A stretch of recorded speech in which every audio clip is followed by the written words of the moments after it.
ఒకరిది కన్ను ఒకరిది చూపు, ఇరువురి కలయిక కంటి చూపు.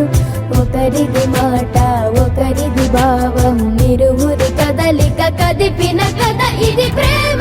ప్రేమ తిరిగొచ్చే తీయగా ఇది ప్రేమ.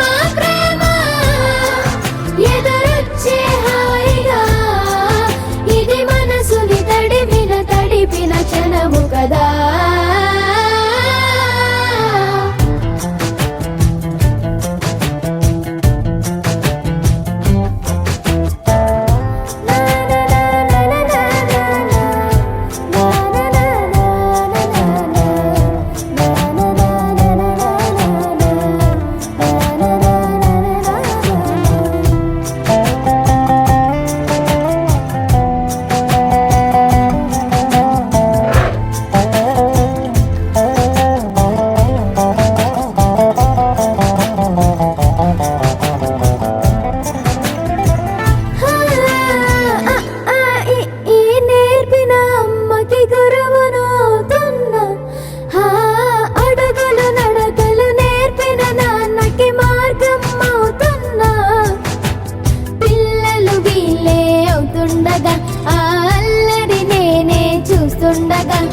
కన్నులతో నేను చిన్నోడిలా కలగలిసిన ఎగసిన బిగిసిన కథ ఇది ప్రేమ.